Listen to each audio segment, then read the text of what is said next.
I didn't mean to stay. It was supposed to be 10 minutes. Maybe 15 if the lock on the window was as bad as it looked.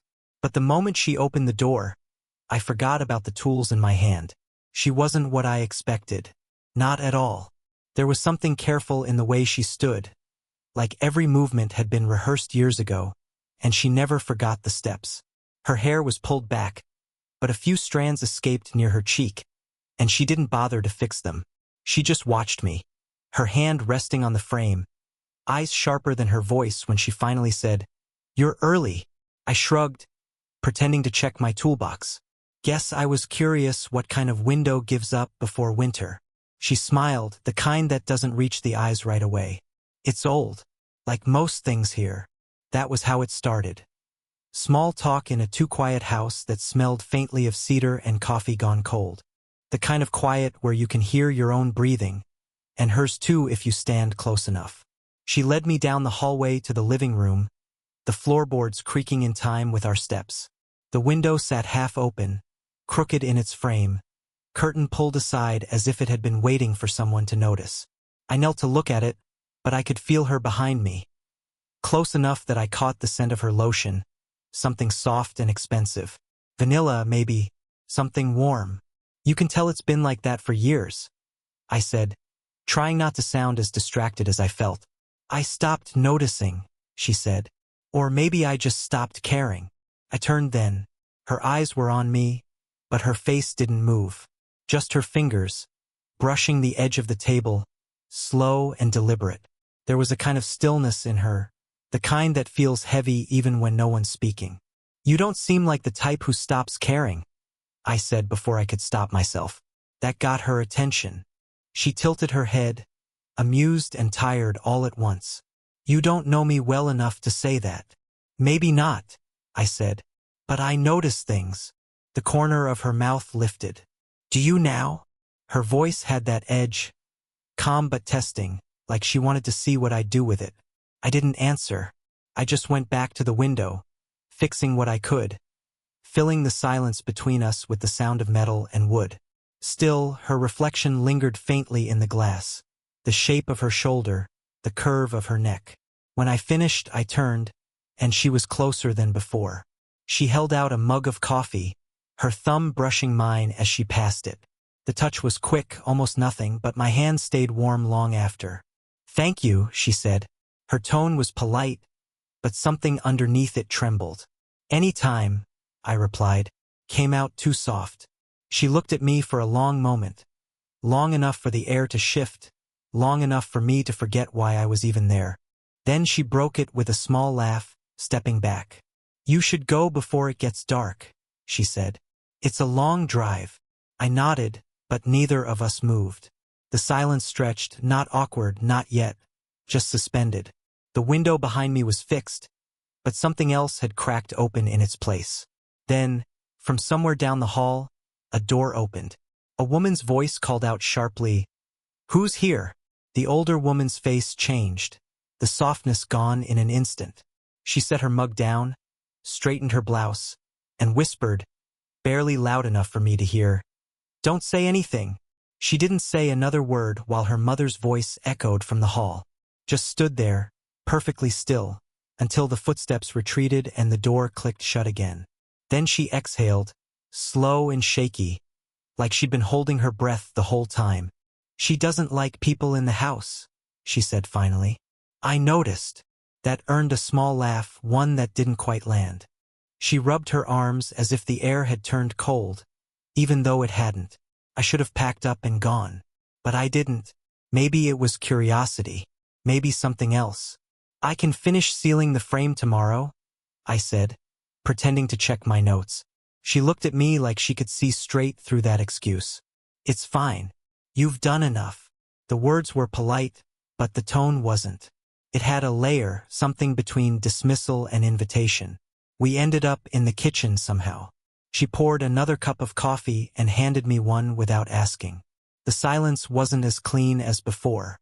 It felt weighted, like every movement had something behind it. Your mom live here too? I asked, then immediately regretted it. Her jaw tightened.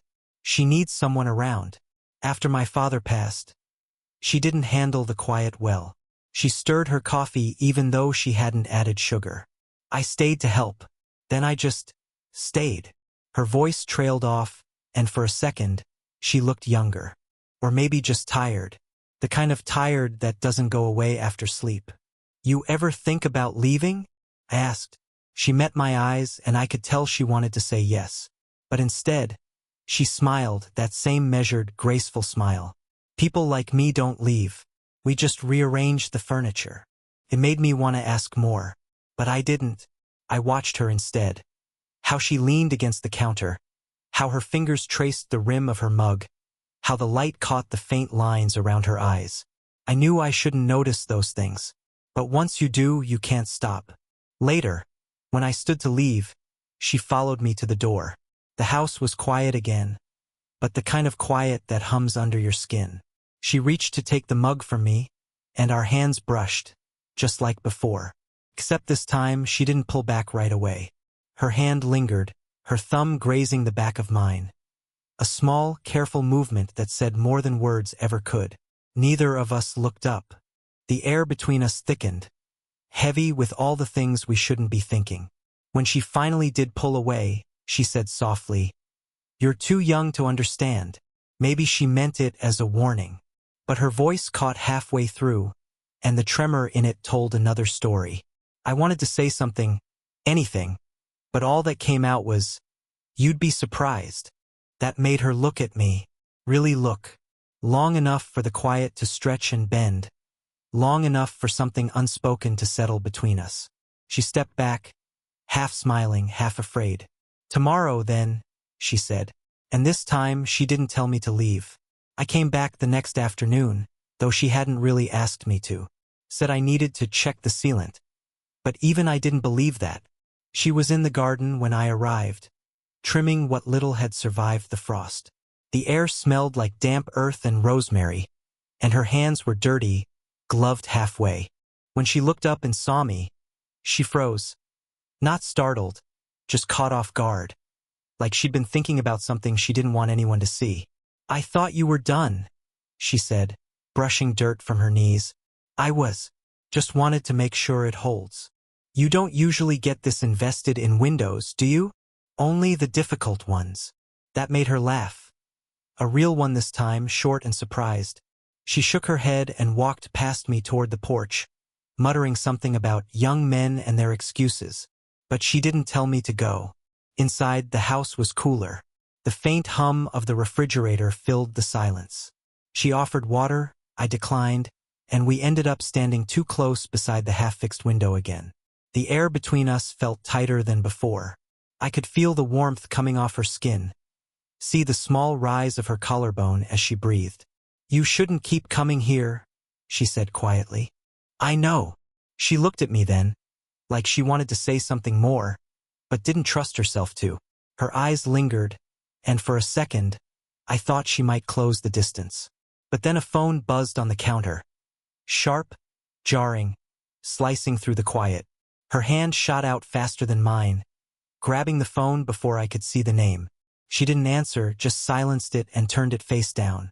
"Your mom?" I asked. "Doesn't matter." She hesitated, then added, "She asks too many questions." The way she said it made my chest tighten. Part fear, part something else. I moved to the window, testing the latch just to have something to do. She came up beside me, close enough that her shoulder brushed mine. Her hair smelled faintly of rain. "You shouldn't have to hide things," I said.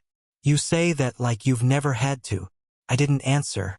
We stood there, side by side, staring at nothing. The silence had edges, sharp, fragile. I could hear her breathing, feel her hand resting on the windowsill next to mine. Her fingers twitched once, almost brushing my knuckles. I turned slightly, just enough for our hands to meet. Not holding, not yet, just touching. For a moment, neither of us moved. Then she drew in a breath, slow, unsteady, and I swear the room got smaller. "Someone could see," she whispered. "I don't care." But I did. We both did. That was the problem. Her eyes flicked to my mouth, then away. She took one step closer, then stopped, like something inside her locked up. The air was humming. I could feel her pulse through the distance, or maybe it was mine. Then the front door creaked. Her body went still. "Go!" she mouthed, barely moving her lips. I stepped back, heart hammering, as she smoothed her hair and turned toward the sound. But before I left the room, she looked over her shoulder. One quick glance that said everything we couldn't. It wasn't over. Not even close. I didn't see her for 3 days. Every time I thought about showing up again, I stopped myself, half from guilt, half from something that felt worse. The silence between us had weight now. It followed me everywhere. On the 4th evening, she called. Just said, "The window's leaking again." Her tone was steady, but I could hear it. The same tremor from before, buried under calm. When I arrived, the sky was already dim, clouds swollen with rain. She opened the door in a sweater, sleeves pushed up, hair loose. No makeup this time, just her. "You didn't have to come," she said softly. "I know." We stood there in the entryway, close, silent, unsure which one of us was going to ruin everything first. The storm hit while I worked. Wind rattled the glass. Thunder rolled somewhere far off. She stayed near, watching, arms crossed like she needed to keep herself from doing something she shouldn't. "You've been avoiding me," she said finally. I didn't look up. "You told me to." "I didn't mean it." That made me stop. I turned. She was closer now, her expression unreadable. "You shouldn't say things like that," I said. She stepped forward, one slow, careful move. "Why not?" Her voice was quieter now. Not teasing, not defensive. Just honest. I swallowed hard. "Because I'll believe you." Something flickered in her eyes. Fear, maybe, or recognition. She took another step. The space between us was gone. "You think this is a game?" she whispered. "No," I said. "That's the problem." The next silence was longer, rougher. Her breath hitched when I brushed a loose strand of hair from her face. My fingers grazed her temple, then lingered near her jaw. Her eyes closed, not completely, just enough to let the moment stretch. "You shouldn't," she started, but didn't finish. Her hand came up, barely touching my wrist, not pulling me away, just holding it there, like she couldn't decide which direction to move. "I can't stop thinking about you," I said before I could stop myself. Her breath caught. The words hung between us, too loud, too dangerous. "You're just a boy," she murmured, but it didn't sound convincing. "Then why do you keep looking at me like that?" That did it. She looked up, eyes bright, jaw tight, something breaking open. "Because I don't remember the last time someone saw me," she said. The words hit harder than I expected. I reached for her, slow, unsure, and she didn't move away. My hand found her shoulder. Hers found the edge of my shirt. The air pulsed, thick and electric. Lightning flashed outside, lighting up her face for a second. The fear, the want, the surrender, all tangled together. Her lips parted. She leaned in just slightly, close enough for me to feel the warmth of her breath when she whispered, "Tell me this isn't a mistake." I didn't answer, couldn't. The thunder cracked again. Loud, sharp, and the power flickered out, throwing us into darkness. The silence that followed was alive. And then, somewhere between the lightning and our next breath, we moved. The lights came back an hour later, but neither of us moved. We stood there in that charged half-darkness, our breathing uneven, pretending the storm had forced us into stillness. But it wasn't the storm keeping us there. Her hand was still on my chest, flat, steady, like she could hold the moment in place by sheer will. Then slowly she stepped back.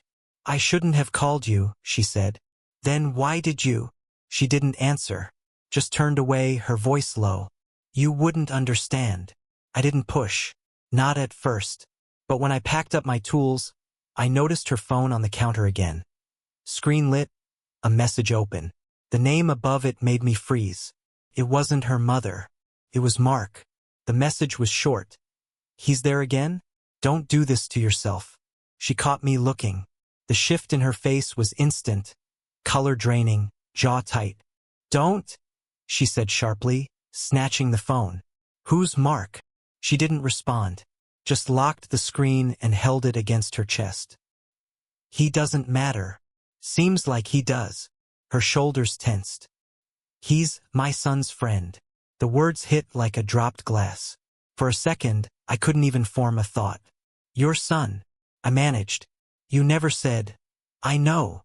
She cut me off, eyes closing for a moment too long. "He's away at school. Mark's his roommate. He was helping with repairs before you started." I stepped back, pulse hammering. "So he's the reason you didn't want people seeing us?" "Partly." She turned toward me, eyes wet but steady. "The rest is my fault." The silence that followed was brutal, too full, too human. I wanted to be angry, but mostly I just felt the floor tilt beneath me. Every look, every pause, every half-smile between us suddenly had a shadow behind it. "You should have told me," I said quietly. "I was going to," she whispered. "Then you kept showing up. And I kept." She stopped. Her voice broke on the next word. I took a breath, stepped forward again. "And you kept what?" She looked up, eyes glistening in the low light. "I kept forgetting how wrong this is." Her confession hung between us like static. She brushed past me, but I caught her wrist, gently. She froze. "I'm not him," I said. "Whoever hurt you, whoever made you afraid to be seen. I'm not him." Her lips parted, trembling just slightly. "You don't know what you're asking." "Then tell me." Her breath hitched, and for a second I thought she would. Instead, she leaned in close, so close her whisper grazed my ear. "If we keep this up, I won't stop." The words landed heavy, full of warning and want all at once. I should have stepped away. I didn't. Her pulse raced under my thumb. Mine matched it. The air between us pulsed again. Not fragile this time, but dangerous. She met my eyes, resolve breaking apart. "Then maybe you shouldn't come back." And before I could say a word, she slipped past me and closed the door. The lock clicked softly. But I knew, for both of us, it wasn't over. I told myself I wouldn't come back. For 2 weeks, I didn't. But some promises are easier made in daylight. By the second week, her absence felt like a missing pulse. Something my body noticed before my mind did. So I went back. No excuse this time. Just the truth I couldn't outtalk anymore. When she opened the door, she didn't look surprised. Like she'd been waiting. The late light spilled across the hallway, warm and heavy. She stood there, one hand on the frame, the other gripping the edge of her sweater. Her hair was down again, shadows catching on the curve of her throat. "You shouldn't be here," she said softly. "I know." "Then why are you?" "Because I can't stop thinking about you." The line hung between us, unpolished, too bare, but real. Her breath hitched, and for once, she didn't try to hide it. "I told you what would happen," she said. "You said you wouldn't stop," I reminded her. "Not me." Something cracked in her expression, the kind of break that isn't loud, just final.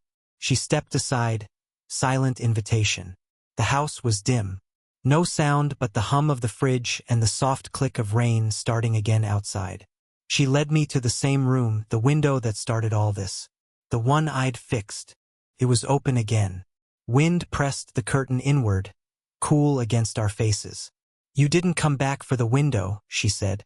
"No, then why?" I took a step closer. "You already know." She didn't move away this time. Her eyes searched mine, desperate and afraid at once. "You're too young to carry this kind of ruin," she whispered. "Maybe," I said. "But it's mine now." The storm outside deepened, the smell of wet earth and electricity seeping through the air. She trembled, just slightly, and when I reached to steady her, my hand found her waist. She didn't pull away. "Say it," I whispered. Her eyes lifted to mine, shining, uncertain. "Say what?" "That you want this too." Her lips parted, but no sound came. Instead, she stepped forward, closing the last inch between us. The warmth of her body hit me first. Not sudden, just undeniable. Her hand rose to my face, trembling fingers brushing my jaw like she wasn't sure she had the right. I leaned into it anyway. For a heartbeat, neither of us moved. The rain grew louder, the air heavier. Everything else fell away. "This can't be undone," she said. "I don't want to undo it." She hesitated. One breath, two, then let her hand drop to my chest, over my heart. "I see you," she whispered, "and that's what scares me." I caught her hand before she could pull it back. "Then don't look away." Her eyes glistened, not with tears, but with understanding. And in that moment, before lips met, before reason caught up, we stopped pretending. The world outside blurred into sound and rain and light, and for once nothing else existed. Morning came slow. The rain had stopped sometime before dawn, leaving the world washed clean. Sky pale, ground slick, air full of that scent that only exists after storms. I woke on the couch, blanket around me, her sweater draped across the armrest like a quiet apology. The window I'd fixed, the one that kept breaking, stood open again, curtain fluttering with every soft breath of wind. She was in the kitchen making coffee. The sound of the spoon against the mug was small, steady, ordinary. But the air still held last night's electricity, softened now into something almost calm. When she saw me, she didn't speak right away. Just handed me a cup, eyes unreadable. "You didn't leave," she said finally. "You didn't ask me to."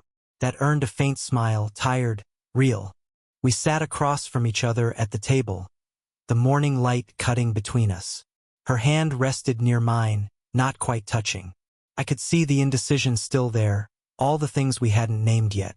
"I keep thinking about what people would say," she said. "About us. People always talk," I said. "They forget fast." She gave a soft laugh.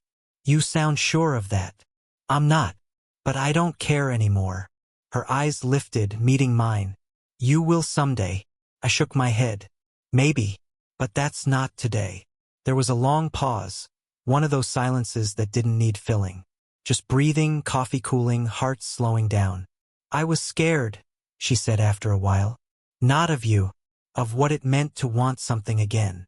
I nodded, watching the way her fingers traced the rim of her cup. "I was scared too." "What of?" "Of not being enough." That made her look up again. Really look. The kind of look that holds steady, not searching anymore. She reached across the table this time. Her hand found mine, warm and small and certain. No hesitation, no shaking, just contact, simple, grounding. "You're exactly enough," she said quietly. I didn't answer, just turned my hand, lacing our fingers together. Later, we stood by the window. The glass was clear, the latch tight. For once, nothing needed fixing. She leaned her head against my shoulder, eyes half closed. The morning light wrapped around us, soft, forgiving. "Do you regret it?" I asked. She thought for a long moment, then shook her head. "No, not even a little." Her voice was low, steady now. "I just wish I'd stopped hiding sooner." I pressed a kiss to her forehead. Nothing dramatic, nothing stolen, just quiet truth. "You're not hiding now." She smiled against my chest. "No, I guess I'm not." And for the first time, it didn't feel wrong. Felt real. Did you enjoy the story? What kind of stories would you like to hear next?